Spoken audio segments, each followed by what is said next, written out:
네, 이 시간 하나님 말씀 보겠습니다. 요한계시록 3장 2절에서 4절입니다.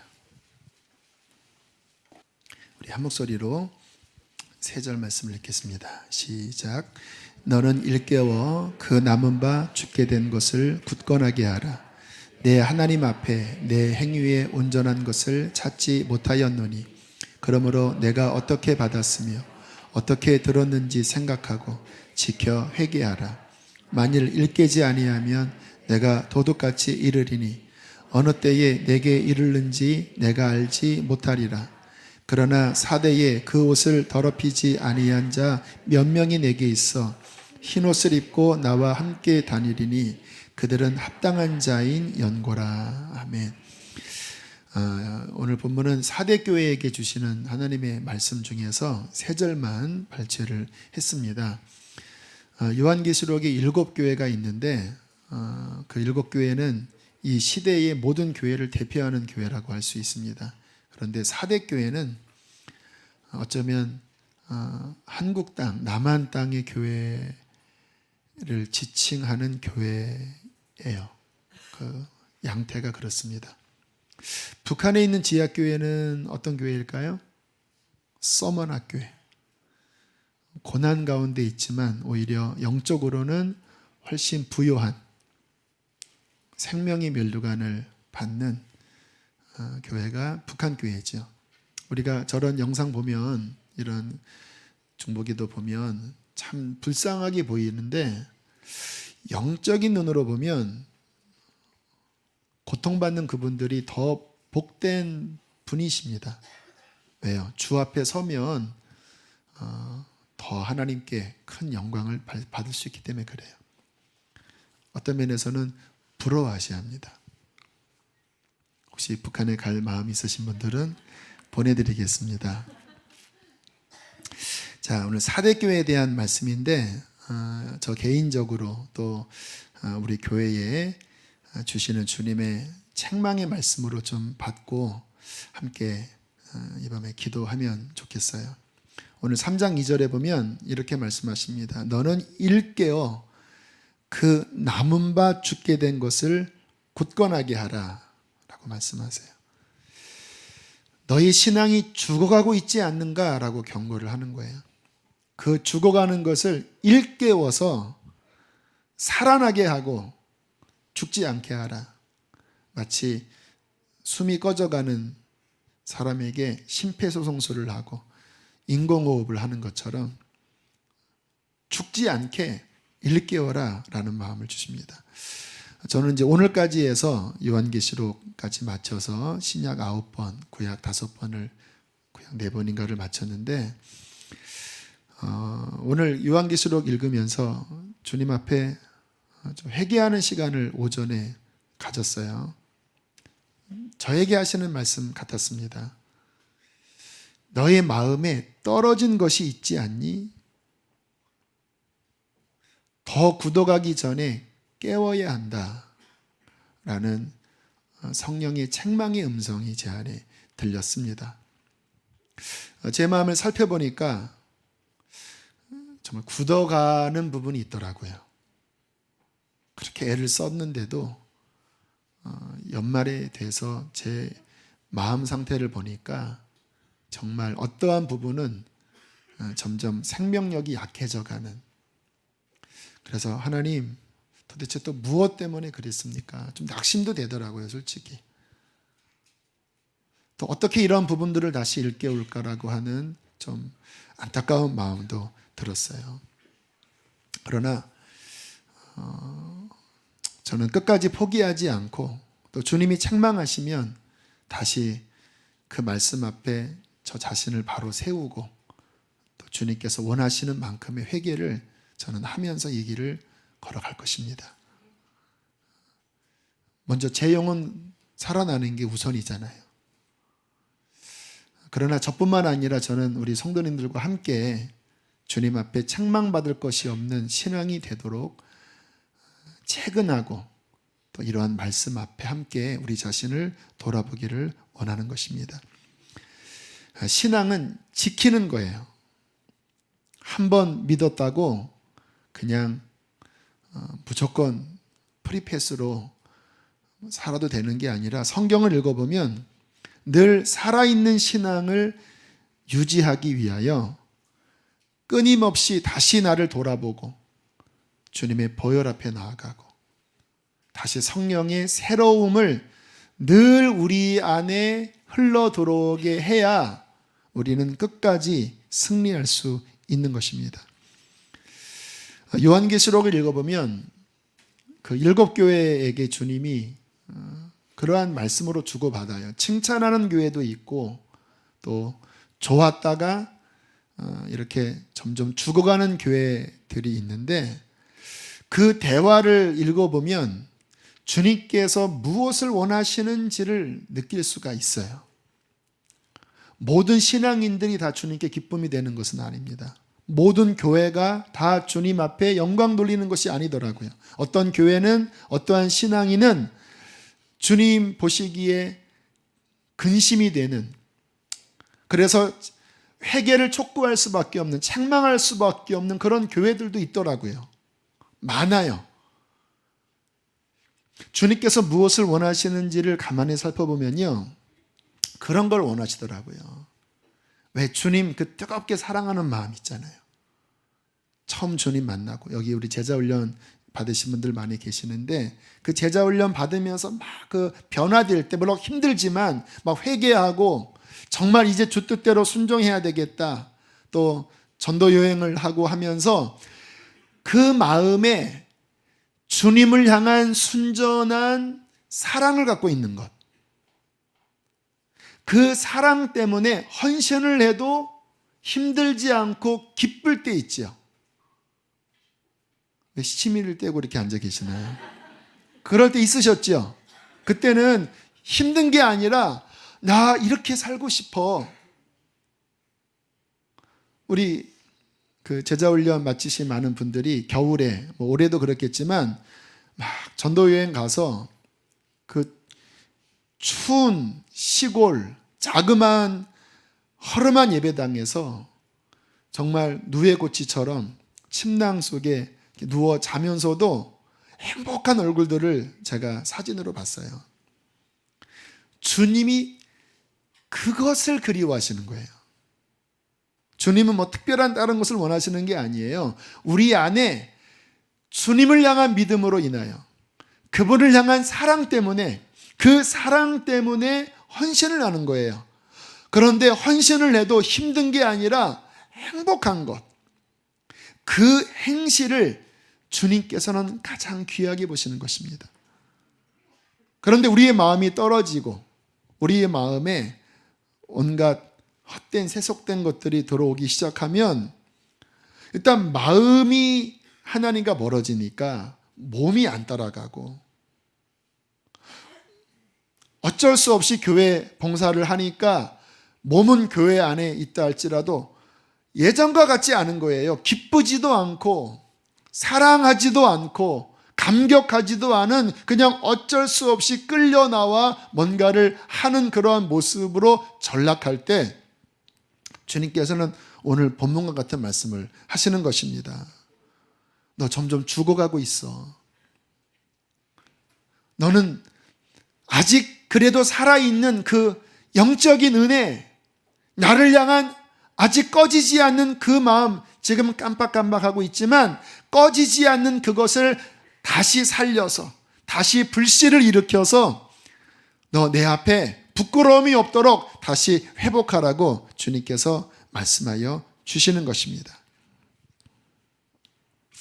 그 어떤 권사님이 어릴 때 새벽기도 열심히 다니시다가 큰 은혜를 받으셨어요. 제가 자주 인용하는 그 원종수라고 하는 그 학생이 새벽기도 하다가 지혜를 받아서, 여기 학생들이 있나요? 그분이 중학교 때 새벽기도 하는데 갑자기 하나님께서 지혜를 주신 거예요. 그 전날 밤에 꿈을 꿨대죠. 주님이 나타나셔서 내가 너에게 무엇을 줄까 그래서 돈 주세요 하려고 하다가 어머니가 지혜 달라고 하는 솔로몬 그 기도가 생각나서 지혜 주세요 하고 끝에 돈도 잊지 말아주세요 그랬대요. 그리고 새벽기도 나가서 기도하는데 정말 앞에 성경책이 있어서 로마서를 딱 읽었더니 2번 읽으니까 눈앞에 책이 탁 펼쳐졌대요. 모든 책을 2번만 읽으면 다 그 앞에 책이 펼쳐져 있는 거예요. 그것도 참 놀라운 지혜죠. 근데 하나님의 지혜는 공짜는 아니에요. 2번은 읽어야 돼요. 그래서 이분이 저 꼴찌에서 그냥 거의 1년 만에 전교 1등하고 그리고 서울대 의대 그분이 들어가셨다고 하는 유명한 이야기가 있잖아요. 이분이 수학은 잘 못했대요.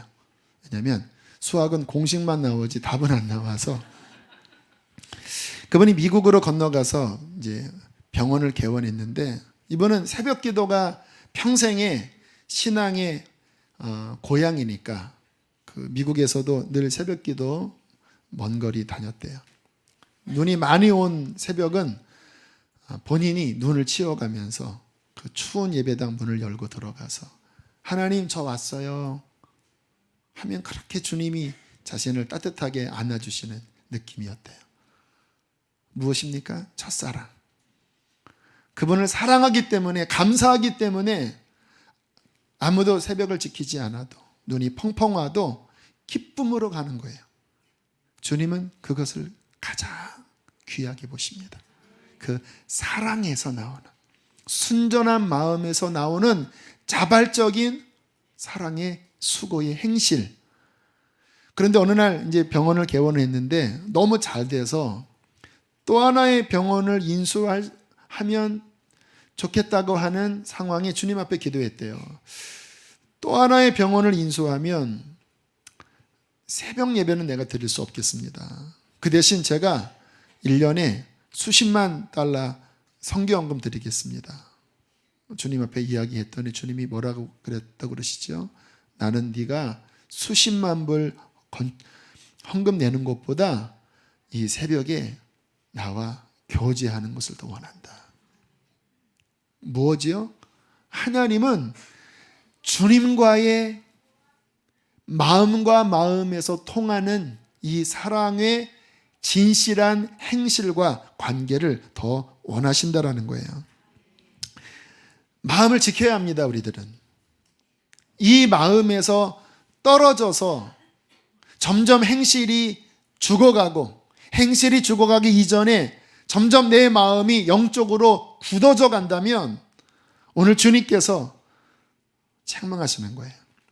너는 일깨어 그 남은 바 죽게 된 것을 굳건하게 하고 살리라고 말씀을 하세요.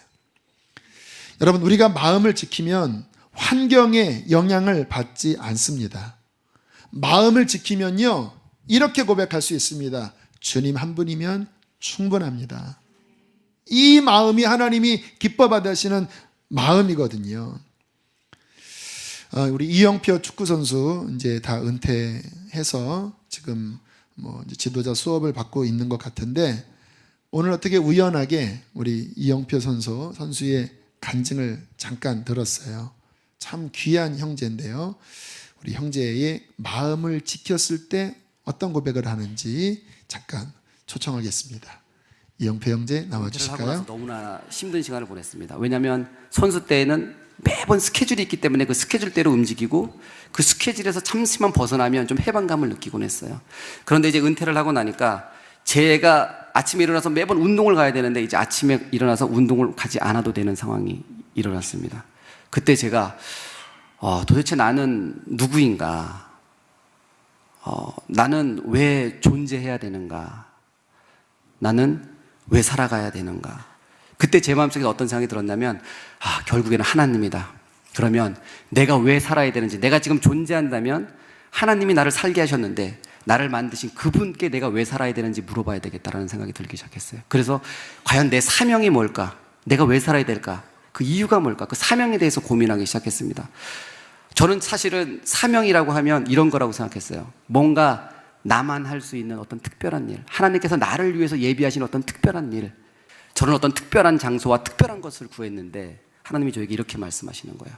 너의 사명은 한 여자의 남편으로서, 아이들의 아빠로서, 누군가의 아들로서, 누군가의 동생으로, 친구 이영표로 크리스찬 이영표로, 그리고 축구선수 이영표로 오늘 하나님이 허락하신 이 하루를 최선을 다해서 살라는 거예요. 그것이 사명이라는 사실이에요. 저는 너무나 깜짝 놀랐습니다. 왜냐하면 제가 막연하게 뭔가 그 먼 곳, 그곳에 저는 사명이 있고 제가 그곳을 위해서 전진해야 된다고 생각했는데 하나님께서 저에게 원하시는 것은 그런 것이 아니었다는 사실을 깨닫게 됐어요. 바로 우리가 오늘 하나님이 주어진 그 24시간 거기서 만나는 작은 일이 사명이라는 사실을 깨닫게 됐습니다. 2002년 월드컵에서 우리가 4강을 가고 제가 유럽에 가서 성공적인 선수 생활을 하고 국가대표로서 많은 경기를 뛰고 이런 것과 제가 집에서 설거지를 하고 아기의 기저귀를 갈고 청소를 하고 우리 큰아이 작은아이를 학교에 데려다주고 데리고 오고 그 일상이 하나님 보시기에는 전혀 다르지 않다라는 사실이에요. 절대 그 높은 곳, 그 사람들이 모두가 다 달려가려고 하고 있는 그 인생의 정점이라고 생각하는 그곳에 하나님의 은혜와 행복이 있지 않다라는 사실이에요. 진짜 은혜와 하나님의 사랑과 행복은 바로 지금 우리가 각자의 자리에서 지금 바로 느낄 수 있는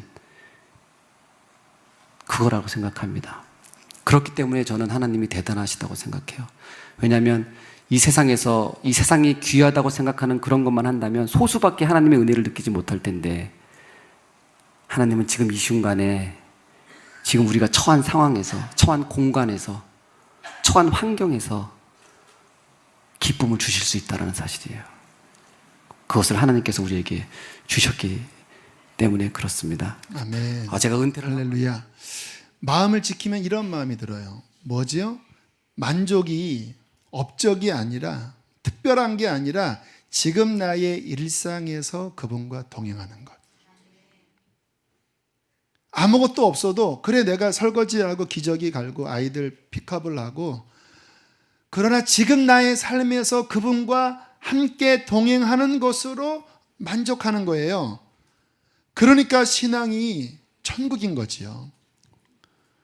여러분, 우리가 왜 우리의 삶에 만족하지 못하고 왜 우리의 삶에 흔들거림이 오는지 알아요? 지금 영표 선수와 같은 주님 한 분만을 바라는 마음에서 떨어져서 육신의 마음이 나를 사로잡으니까 만족하지 못하고 마음이 허무하고 헤매는 거지요. 여러분, 우리가 마음을 지켜 주님 안에 거하면 우리는 날마다 기쁨으로 하나님의 은혜를 누리며 살 수 있는 것입니다. 마음을 지킬 때 주시는 축복이 또 뭘까요? 마음이 지켜지면 하나님만 의지하게 돼요. 왜냐하면 우리는 진흙과 같고 우리는 연약한 자들이며 죄인이에요. 우리의 신앙이 살아나면 살아날수록 느끼는 것은 뭐냐면 나 자신의 부족함을 느낍니다.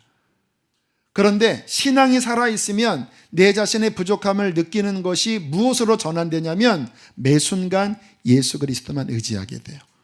나의 호흡도 나의 발걸음도 오늘 제가 설교 준비 다 마치고 이제 기타를 들고 아이패드를 들고 이렇게 내려오려고 하다가 문 앞에 섰습니다.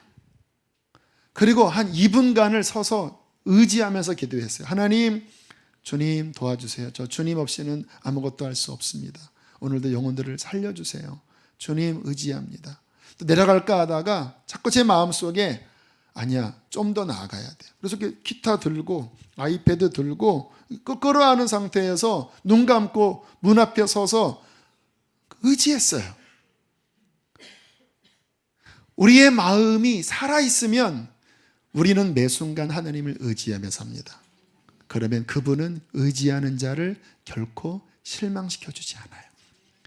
하나님 의지하지 않고 내 꾀와 인간의 방법으로 살아서 문제가 생기는 거지, 정말 마음을 다하여 걸어가면서도 아침에 눈을 뜨면서도 그분을 의지하면 어려움이 와도 하나님은 의지하는 자를 한 번도 외면한 적이 없어요.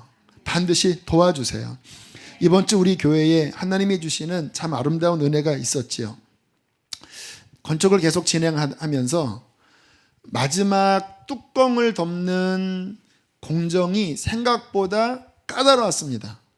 왜냐하면 이 천정에 강선이 들어가고 우리가 잘 알지 못하는 건축법이 이번에 특별하게 적용이 돼서 강선이 들어가고 그것이 볼을 만드는데 너무너무 까다로워서 그 일화 종합건설이 중견기업이거든요. 연 한 300억, 400억 매출을 올리는 중견기업인데 근 10년 만에 최고 난공사를 만났다고 할 정도였어요. 원래는 한 달 전에 지붕 타설이 끝났어야 되는데 그것이 자꾸 늦어져서 이제 위기가 왔습니다. 왜냐하면 추운 겨울이 되었지요. 아직 뚜껑이 안 덮였지요. 여기에 폭설이 내리면 만년설이 돼버린대요. 안 녹는데요. 근데 감사하게 12월 들면서 보통 12월에 그 대설이 몇 번 오잖아요. 근데 신기하게 약간만 흩날리고 괜찮았는데 드디어 이제 지난주까지 모든 그 설비가 마쳐지고 월요일 날 콘크리트를 붓는 작업을 했습니다. 근데 거기 현장에서 모든 것을 진두지휘하는 어떤 이사님과 이야기 나눠보니까 그런 이야기 하더라고요. 지하 1층, 2층 넣은 콘크리트 물량보다 지금 넣는 물량이 더 많다고 이야기를 하더라고요. 그러니까 지금까지 공사 중에서 지금 하는 작업이 가장 중요하고 가장 많은 것들을 붓는 겁니다. 그런데 월요일 날 콘크리트를 붓다가 물량이 딸려서 한 60%만 붓고 못 분 거예요. 그러고 난 다음에 이제 반만 채우고 말았는데 그때 눈이 오면 어떻게 되는지 아시죠? 그 사이에 눈이 들어가서 얼어버리면 이제 대난이 벌어져요. 대난이. 그리고 그 다음 날도 공사를 못하고 수요일 날 이제 콘크리트가 물량이 들어와서 이제 붓기로 했는데 수요일 날 또 추운 날씨인데 영하 4도 이하로 떨어지면 또 그 건축학적으로 또 타설을 못 한대요. 그런데 그때 그 기온이 한파주의보가 났거든요. 열심히 기도했잖아요. 근데 신기하게 그날 정말 바람 한 점 없는 날이 되더니 햇볕이 따사롭게 내어 쬐이고 그리고 한파주의보가 해제가 되고 그리고는 아침부터 3시까지 그곳에서 일하는 분들은 기적이 너무 날씨가 따뜻해서 어떻게 날씨가 이렇게 따뜻한가. 그래서 거기에 계셨던 우리 간사님은 지금 한국의 콘크리트 타설하는 모든 건물 짓는 사람은 수지산업목작교회에 감성금 내야 된다. 그랬다고 그러더라고요. 그리고 다 부었어요. 그리고 목요일 다음 날 12시간 후에 엄청난 눈이 왔잖아요. 만약에 그 뚜껑 안 덮었으면요. 제가 가서 소장님에게 물어보니까 정말 어려울 뻔했대요. 그거 다 녹여야 하고 이거는 뭐 생각하기도 싫은 일이 벌어졌는데 12월 29일쯤 돼서 눈이 온 것. 참 오묘하게 하나님께서 그 상황을 간증으로 바꾸신. 여러분 우리가 인생을 살면서 2016년도 일이 많았잖아요. 그런데 마음을 다하여 하나님을 의지하면 그분께서는 의지하는 자를 결코 실망시키지 아니하십니다. 마음을 지키는 것은 결국 우리의 인생을 승리하게 만드는 거예요. 오늘 성경에서 주님께서 그 마음을 지키는 것에 대해서 경고를 하시는 말씀들이 좀 나오는데요. 우리 3절 말씀 한번 읽어보실까요? 3절 함께 읽겠습니다. 시작. 그러므로 내가 어떻게 받았으며 어떻게 들었는지 생각하고 지켜 회개하라. 만일 일깨지 아니하면 내가 도둑같이 이르리니 어느 때에 내게 이르는지 내가 알지 못하리라. 사대교회에게 깨어나라. 남은 것이 죽지 않게 다시 일깨워라 라고 경고하시면서 3절 말씀이 이 말씀이에요. 만일 네가 회개치 않으면 처음 들었던, 처음 받았던 그 충만할 때 나만 의지하고 하나님이면 충분합니다 했었던 그때로부터 떨어졌는데 다시 그때로 돌이키지 않고 점점 마음이 죽어가게 된다면 내가 도둑같이 이르리니 어느 때에 내게 이르는지 내가 알지 못하리라. 무슨 의미일까요? 계속 그대로 가면 너는 점점 더 잠들 것이고 너희 영혼은 점점 병들어 죽어갈 것이며 내가 다시 올 때 너는 준비하지 못한 상태에서 나를 맞이할 것이다. 내 앞에 설 수 없을 것이다. 천국 못 간다. 그 말씀이에요. 그 아래 내려가면 그 이름이 생명책에서 흐려진다고 하는 말씀, 또는 흐리지 않게 하겠다고 하는 말씀이 나와요. 여러분, 신앙은 요즘 종교개혁 500주년,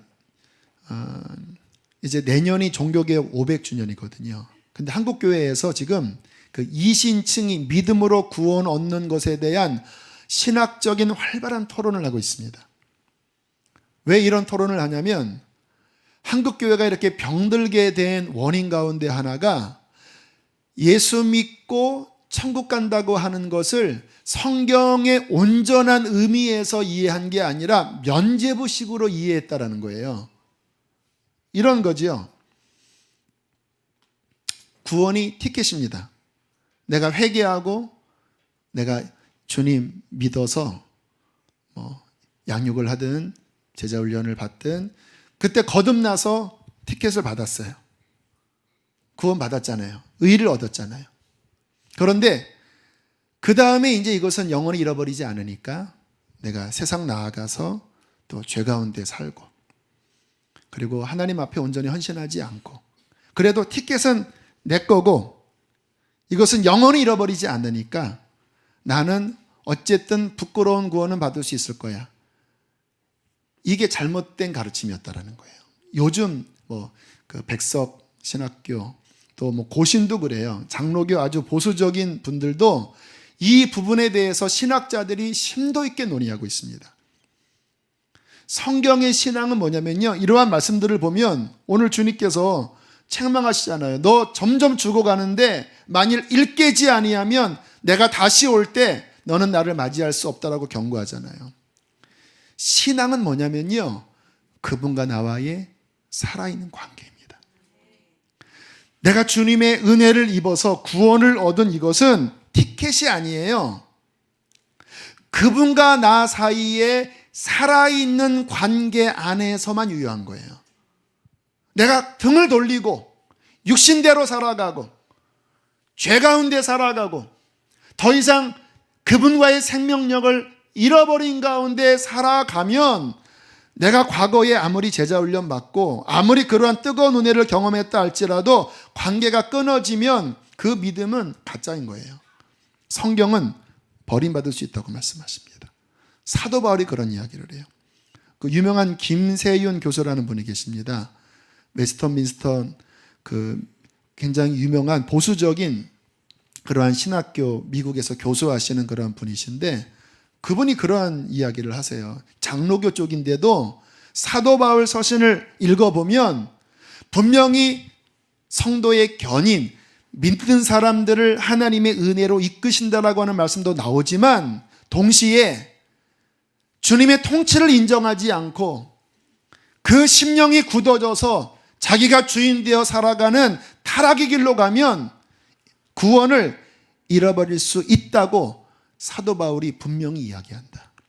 장로교 쪽 교수님이 하시는 이야기예요. 세계적인 신학자가 하는 이야기예요.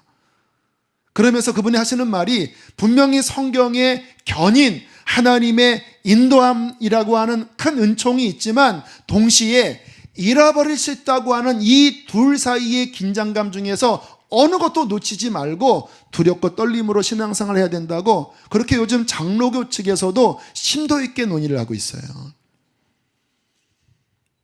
저는 그런 신학적인 소양은 별로 없는 사람이에요. 그러나 저는 성경을 보면 이러한 말씀들 앞에 날마다 목사지만 또다시 저 자신을 돌아보면서 또 무엇이 굳어가고 있나, 또 무엇이 변했나, 하나님 앞에 두렵고 떨림으로 이렇게 나를 점검하는 것은 우리가 천국 가는 데 있어서 너무나 중요한 부분이라고 믿습니다.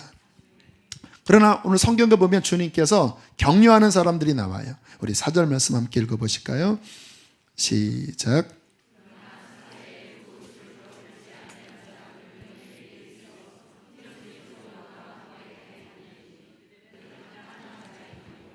사대교회에 많은 사람들이 영적으로 병들어가고 하나님과의 관계가 멀어져 가고 다시 세속이 들어오고 하나님께 대한 열정이 식어가면서 꺼져가고 있었지만 그 가운데 몇 명은 그 옷을 더럽히지 않고 주님에게 꼭 붙어 있는 소수의 사람들이 있었다라는 거예요.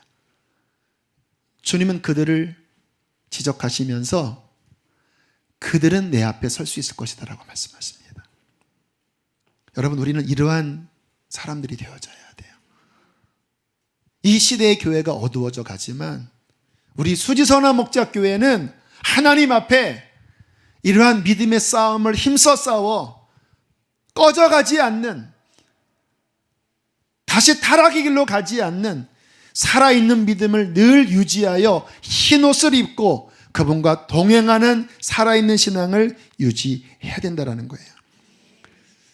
결국 우리의 싸움은 마음을 지키는 싸움이에요.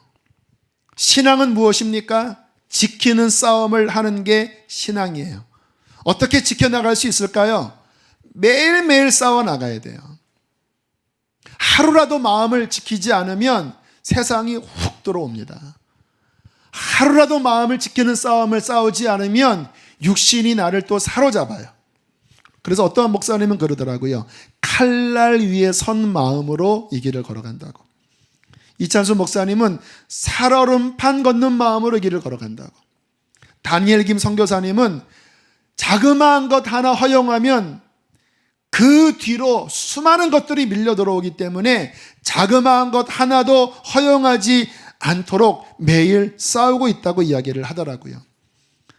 여러분, 신앙은 지키셔야 되는 것입니다. 지키기 위하여 매일매일 치열하게 레슬링을 하듯이 싸워야 되는 거예요. 여러분, 지금 여러분의 마음은 어떻습니까? 살아있나요? 혹시 점점 굳어져 가는 부분이 있지 않나요? 주님께서 사대교회처럼 너 지금 거의 죽어가고 있는데 그 남은 불씨 그거 꺼지지 않도록 다시 일깨워라라고 주님의 안타까운 소리가 여러분에게 하시는 말씀은 아닌가요?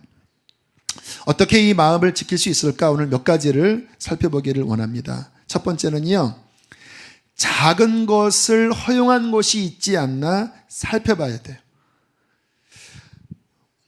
아까 다니엘 김 선교사님이 그런 얘기 했다고 그랬잖아요. 개인적으로 저랑 교제하면서 그런 얘기를 하더라고요. 왜 사람들이 자신에게 왜 이렇게 힘들게 그렇게 살아가냐고 물어볼 때 자그마한 것 하나 문을 열면 너무나 많은 것들이 밀려 들어올 거라는 생각 때문에 이렇게 한다고 이야기를 하는데 정말 그 말은 지혜로운 말이에요. 하나님께서 원치 않는 자그마한 것 하나가 결국 우리 안에 마치 포도원을 허는 작은 여우를 잡으라고 했던 것처럼 그 자그마한 여우 하나가 우리 마음의 경건한 신앙의 밭을 다 해칠 수가 있는 거예요. 예수님을 시험하려고 마귀가 왔을 때 우리가 이렇게 읽어보면 이게 도대체 무슨 의미가 있나라는 생각이 들잖아요. 돌이 뭐 똑덩이가 되게 해라. 뭐 높은 데서 떨어지면 성경에 천사가 네 발을 붙잡는다고 그러지 않았냐. 뭐 내게 절하면 천하만국 보여주겠다. 뭐 세 번째는 이해가 돼요. 첫 번째, 두 번째는 참 난해할 수 있는데 저는 한 가지는 알아요.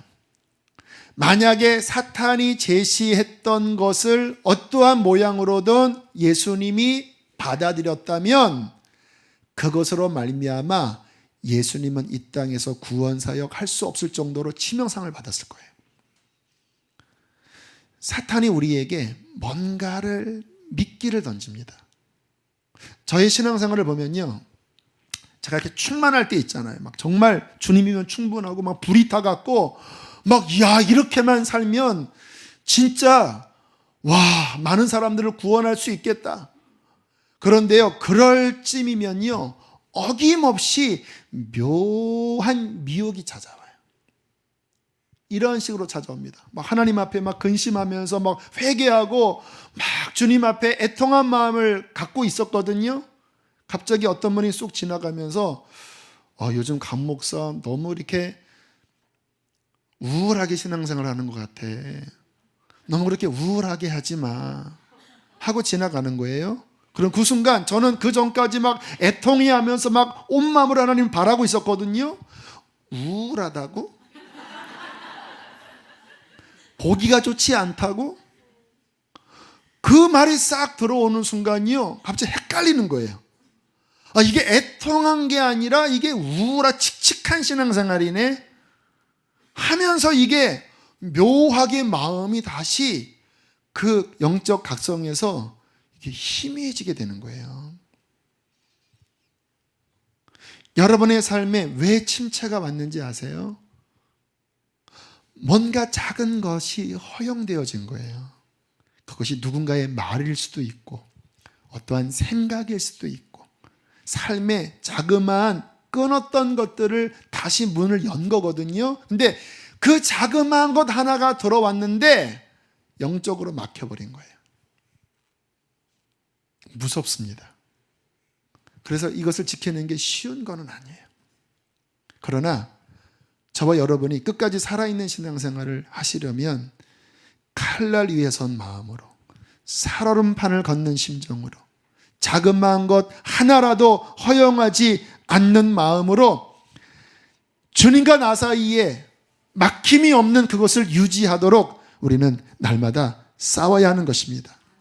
사도 바울은 그랬어요. 고린도 교회에게 뱀이 그 간계로 하와를 미혹한 것 같이 너희 마음이 그리스도를 향한 진실함과 깨끗함에서 떠나 부패해질까 나는 두려워한다. 이게 저의 마음이에요. 이 교회를 향한 저의 고민이에요. 성도님들을 향한 저의 괴로움이기도 해요.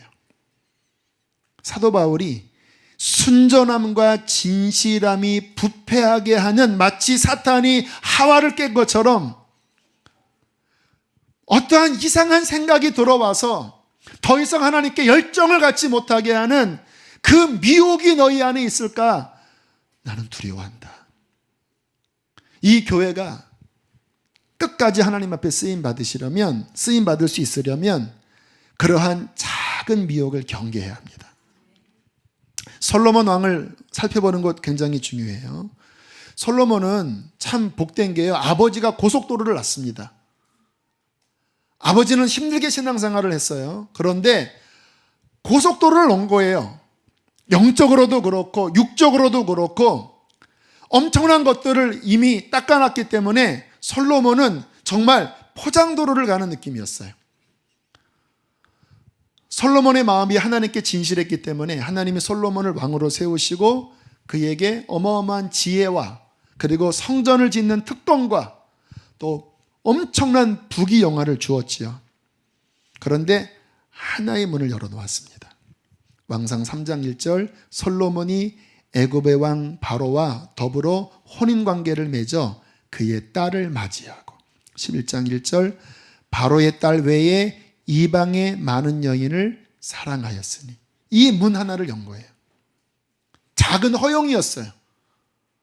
본인은 정략적인 결혼이라고 생각했기 때문에 이것이 자신을 타락시킬 줄은 몰랐어요. 그런데 이 작은 허용이 솔로몬이 늙었을 때에 결국 그 마음을 다 부패시켜 하나님 앞에 재앙을 받는 단초가 되었습니다. 여러분, 우리 안에 한 해를 돌아보시면 우리가 정말 2016년도를 잘 매듭짓고 다시 영적으로 2017년도를 새롭게 맞이하려면요, 정확하게 신앙생활을 해야 합니다. 뭔가 마음이 막혀 있다면 원인이 있는 거거든요. 그것을 제대로 직시하지 않고 해결하지 않으면 여러분 병원 가보세요. 의사 처방, 수술은요, 정확한 그 원인을 해결해야 건강으로 가는 거예요. 그거 대충 덮어놓고 손칠하고 그리고는 해결이 안 되는 거예요. 우리 안에 뭔가 막히게 한 그 작은 원인이 밝혀지고 그것이 하나님 앞에 다시 바르게 재정립될 때에 우리의 신앙은 다시 살아나게 될 줄로 믿습니다. 꼭 올해가 가기 전에 그 부분 잘 승리합시다. 두 번째, 불순종하면 침체가 돼요. 여러분, 좋은 활활 타오르는 신앙 가운데 있을 때는요, 늘 순종하는 길을 걸어가요. 주님은 우리를 이끄십니다. 오늘 성령 집회 와라. 특세인데 새벽을 깨워라. 너 이런 것들 헌신해라. 주님과 좋은 관계에 있을 때 그분은 우리를 그렇게 우리를 이끄시면서 말씀하세요. 그런데 우리가 그때 순종을 할 때 계속해서 기름 부으심이 우리 안에 부어져 우리의 신앙은 활활 타오를 수 있어요. 그런데 만약에 주님이 하라고 하는 것에 불순종하기 시작하잖아요. 뭐 예를 들어서 오늘 밤에 내가 너를 깨우칠 게 있으니까 너 힘들더라도 교회 가서 예배해라. 그래서 오셨잖아요. 그런데 만약에 그렇게 주님이 가라고 했는데도 집에서 그냥 엉덩이 딱 붙여놓고 막 미긴적대면서 나 힘들어. 오늘 새벽에도 나온 이러다 나 순교할 거야. 막 이러면서 우리가 만약에 거절하기 시작하면 무슨 일이 벌어지느냐? 하나님이 주시고자 하시는 그 분량을 점점 잃어버리게 되는 거예요. 저는 그 충만한 가운데 거하다가 주님이 뭔가 막 가슴에서 막 뜨겁게 말씀하셨는데 그거를 불순종하면서 그 불이 딱 꺼진 적이 여러 번 있었어요. 제가 20대 때 막 얼마나 막 속이 불이 타는지 막 견딜 수 없더라고요. 버스를 탔는데요. 막 사람 옛날에 그 버스 막 이런 거의 막 콩나물 시루 같은 버스 있잖아요. 근데 갑자기 이 속에서 막 불이 타오르는데 여기서 외치면서 전도하라는 거예요. 다 막 붙어 있는데 막 주 예수를 믿으라는 거예요. 근데 저는 이렇게 또 숫기가 없어서 잘 못하거든요. 그래서 막 여기까지 나왔는데 못했어요. 부끄럽게. 그런데 그리고 내렸는데 불이 딱 꺼져 있더라고요. 그 전까지 막 제 안에서 막 격동했던 그런 마음이 그때 제가 순종하지 못하는 순간 불이 이게 딱 꺼져 있더라고요. 그러다가 이제 30대 같은 경우에는 지하철 전도를 나가라는 마음을 주시더라고요. 와, 그래서 막 고민하다가 아무튼 그냥 그때는 고민을 많이 하면 순종 못하니까 그냥 쭉 이렇게 하면서 휴지 들고 지하철 딱 타서 문 딱 열리기에 딱 휴지 들고 딱 한 칸을 들어갔더니 사람들이 다 나를 쳐다보는 것 같더라고요. 그래서 다음 칸으로 그냥 가버렸습니다. 그리고 내렸어요. 안 돼. 승리해야 돼. 더 이상 실패하면 안 돼. 그 다음 다시 가서 딱 지하철 문 열기 들어가서 담대하게 또 외쳤더니 또 별거 아니더라고요. 또 휴지 딱 돌리고 그렇게 지하철 전도 이렇게 하면서 그 고비를 넘겼는데 항상 보면요. 그분 안에서 길을 걸어갈 때 뭔가 그분이 나에게 부담 주시는 부분이 항상 있어요. 그런데 언제나 더 기름 부으심은 그 주님의 감동에 아멘 순종으로 화답할 때 계속해서 타오르는 기름이 부어집니다. 그런데 그분이 이끄시는 것을 내가 거절하잖아요. 그러면 어떠한 현상이 벌어지냐면 여기 기름 부음을 받을 수 있는 그 영역의 길에서 벗어나는 거예요. 그러면 어떤 일이 벌어집니까? 기름 부음이 점점 약해지기 시작하고 거절한 순간 내 길을 내디딘 거예요. 그러면 그러는 순간 영적으로는 점점 고갈돼서 영적인 막힘과 시험이 되는 것입니다. 여러분, 계속 타오르는 신앙 되기를 원하십니까? 순종하십시오. 힘들고 어려워도 매 순간 이것이 주의 뜻이다라고 여겨지면 최소한 이렇게는 기도하세요. 주님, 저희가 너무 힘든데 하나님 순종할 수 있는 마음을 주십시오. 주의 뜻이면 주님 나에게 그렇게 할 수 있는 힘을 주십시오. 그러면 주님이 도와주십니다. 그렇게 발걸음을 내디딜 때 우리의 신앙은 계속해서 주님과의 살아있는 관계를 유지할 수 있는 거예요. 요즘 저는 건축 이제 거의 후반부로 오면서 이런저런 생각을 요즘 해요. 1년 5개월 전에 흔드는 일이 발생됐거든요. 이 건물에서 그냥 나가야 되는가? 법정 소송이 가야 되는가? 왜냐하면 제가 생각하는 것 이상의 너무 무리한 것들을 요구하는 것 같았기 때문에. 그러나 저는 그 속에서 하나님의 사인을 구했어요. 주님, 우리의 여건으로서는 지금 다른 데 가기가 쉽지 않은데 하나님, 주님의 뜻을 구합니다. 그냥 내 야망으로 또는 그냥 밀리듯이 가고 싶지는 않습니다. 그렇게 기도하면서 마지막 최종 사인을 하기까지 이제 정말로 분별해 가면서 사인을 해서 저기 나와 있는 땅을 이제 매입을 하고, 그리고 이제 1년 5개월 지나면서 여기까지 왔는데 참 마음 졸이는 시간들이 많았지요. 근데 그런 생각을 근래에 했어요. 만약 그때 발을 내딛지 않았다면, 건축을 하지 않았다면 그러면 어땠을까? 지금 내가 겪었던 것과 같은 이러한 고민들, 이러한 것들은 없었을 텐데 괜히 그때 한다고 그랬다가 이런 생각이 얼마 전에 얼핏 들었어요. 그런데 또 드는 생각이 뭐였냐면, 만약에 그때 그 발걸음을 내딛지 않았다면 어떻게 됐겠니? 지금 청소년부 들어보니까 청소년부가 지금 한 50여 명 정도 보이거든요. 근데 그 지하 1층 그 청소년 예배실이 많이 들어가 봐야 7, 80명, 80명 정도가 거의 맥시멈이에요. 그런데 지금 6학년에서 올라오는 아이들이 34명이 올라온대요. 그래서 그렇게 하면 거의 예배 인원이 선생님들까지 합해서 80명, 90명이 된다는 거예요. 어떻게 합니까? 지금 지난주 같은 경우 이제 2층 미션홀도 지금 자리가 없어서, 만약에 그때 그 발걸음을 내딛지 않았다면 이쪽 면으로 봐서는 그러한 우여곡절을 안 겪어서 편할 수는 있지만, 지금 이 상황에서 도대체 이 아이들을 어떻게 했겠냐 이 말이에요. 더 이상 이 건물은 이제 안 되잖아요.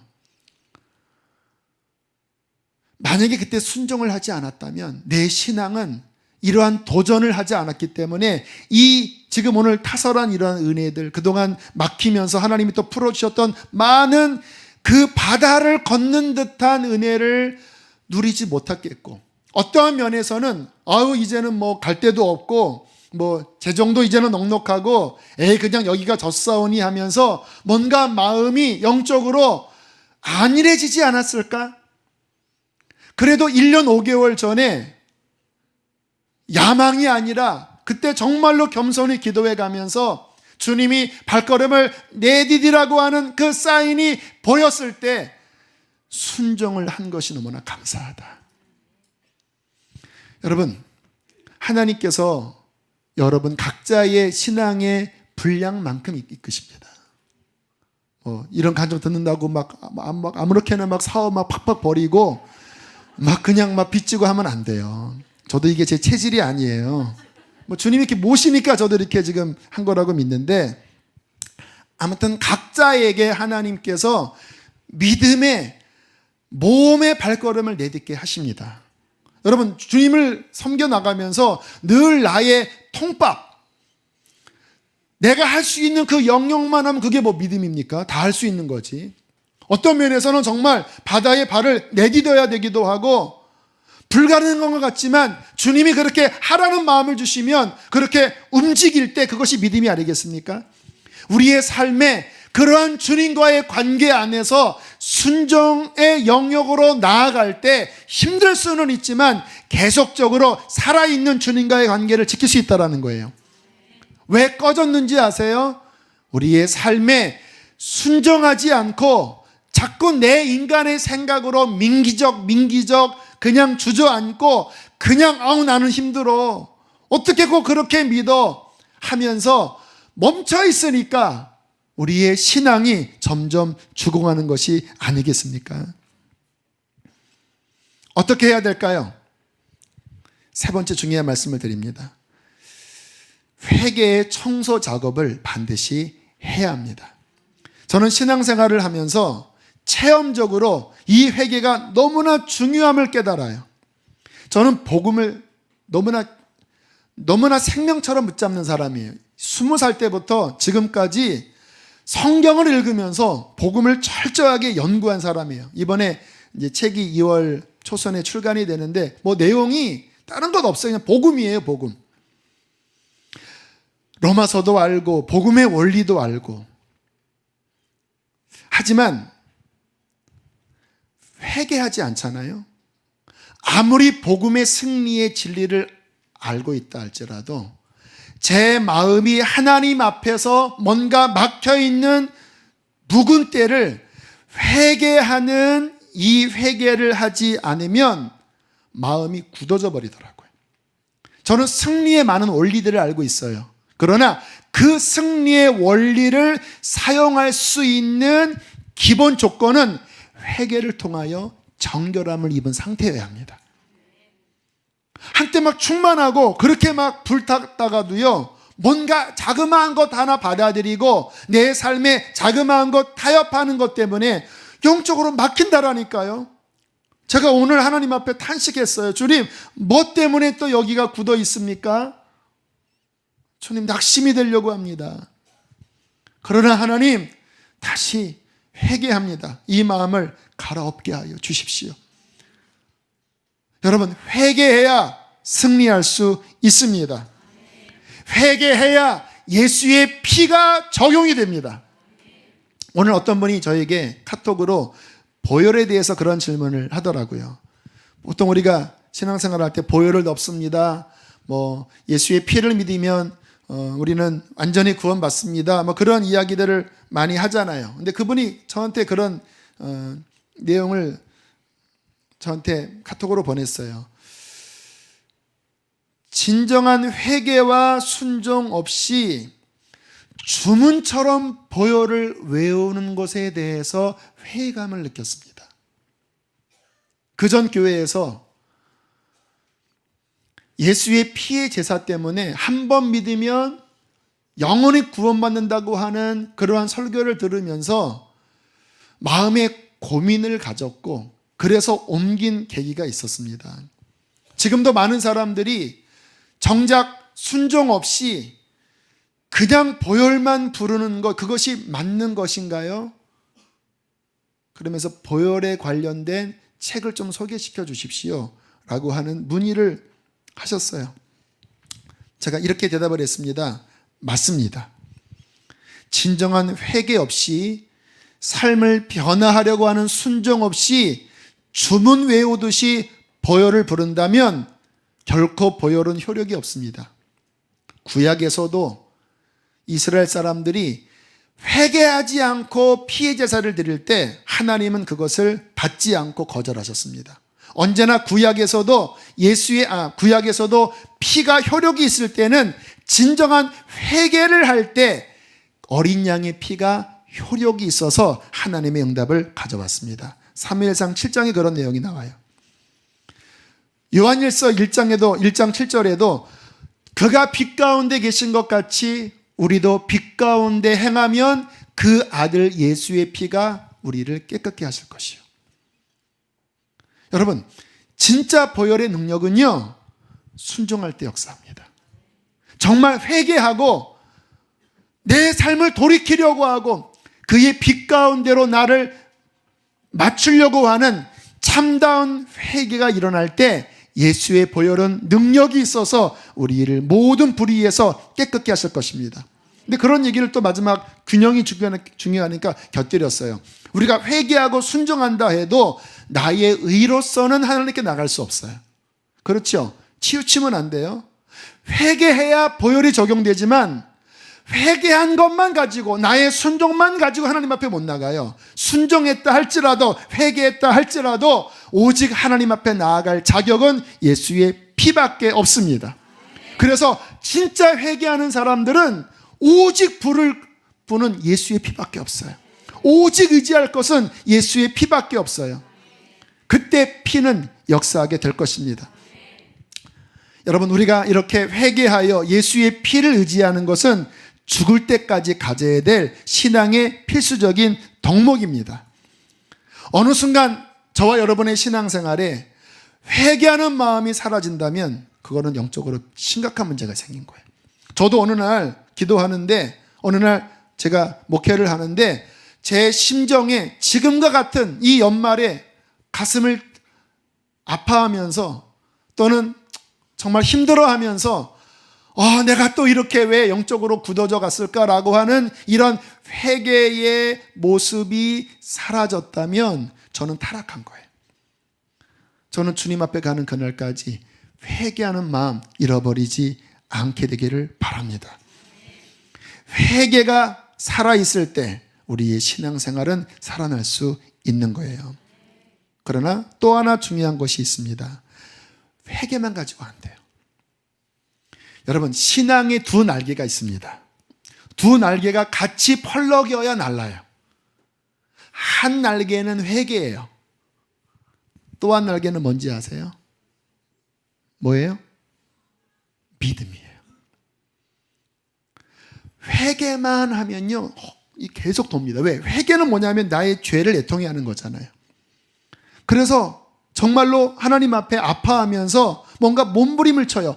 필요해요.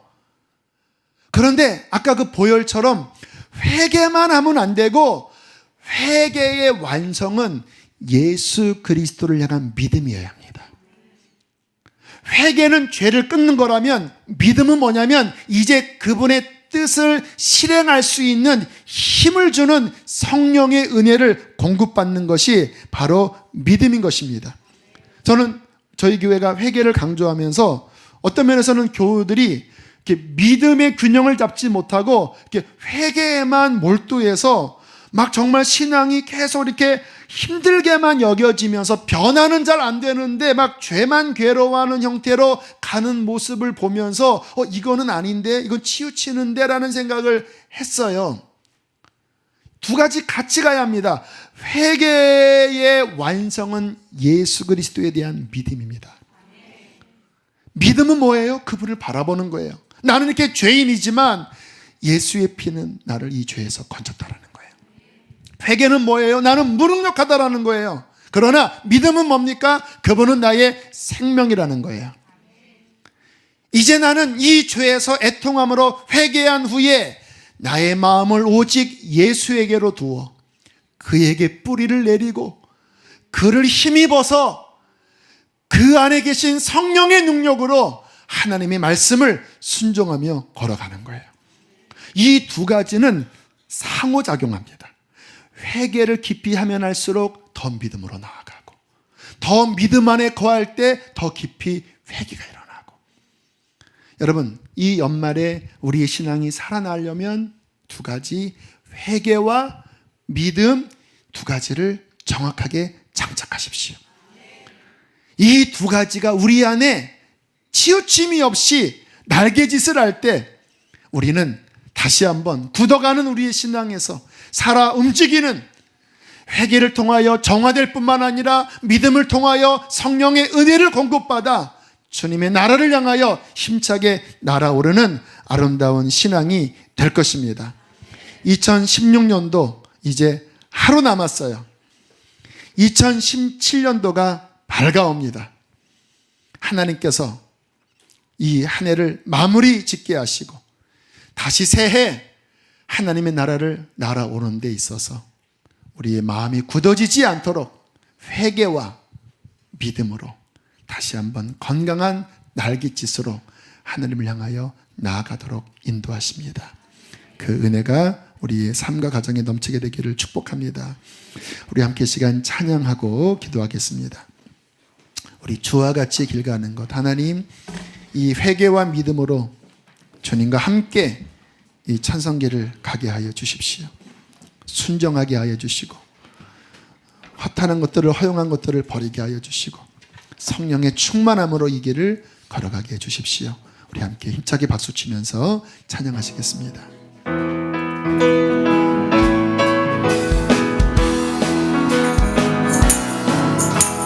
주와 같이 길 가는 것 즐거움이라니까. 우리 주님 걸어가신 발자취를 밟겠네. 한 걸음 한 걸음 주 예수와 함께 날마다 날마다 우리 걸어가리. 어린아이 같은 우리 미련하고 약한 남 주의 손에 이끌려 생명길로 가겠네. 한 걸음 한 걸음 주 예수와 함께 날마다 날마다 우리 걸어가리. 꽃이 피는 들판이나 험한 골짜기라도 주가 인도하는 대로 주와 같이 걷겠네. 아멘.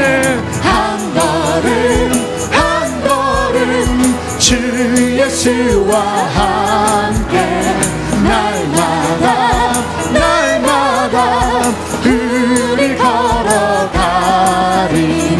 옛 선지자 해놓은 우리들도 천국에 우리들도 천국에 들려 올라갈 때까지 주와 같이 걷겠네. 할렐루야. 한 걸음 한 걸음 주 예수와 함께 날마다 날마다 우리 4절 옛 선지자 해놓같이 옛 선지자 해놓같이 우리들도 천국에 들려 올라갈 때까지 주와 같이 걷겠네. 아멘.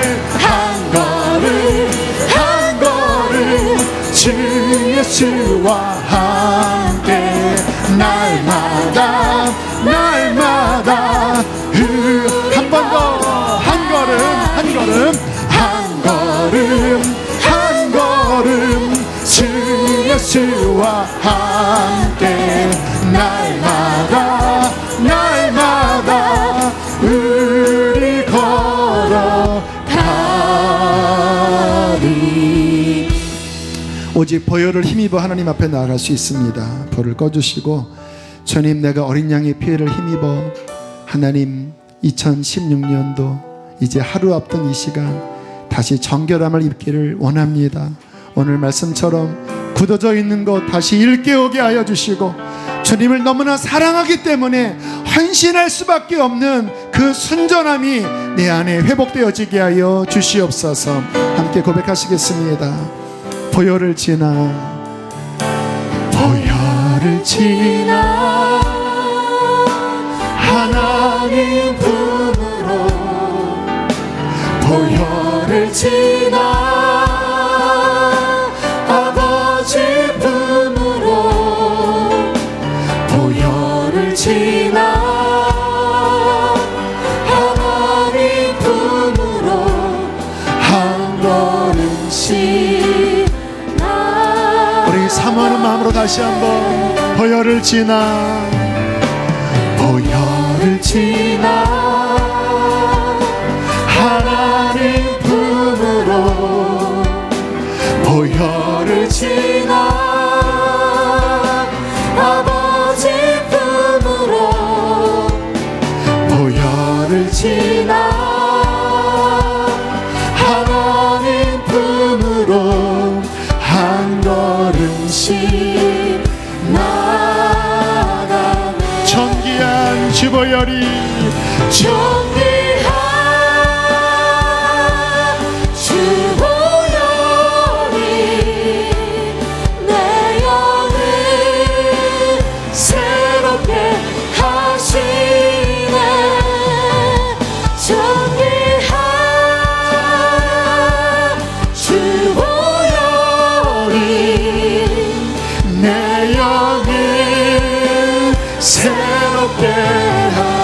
이 밤에 우리 하나님께 회개의 은총을 구합시다.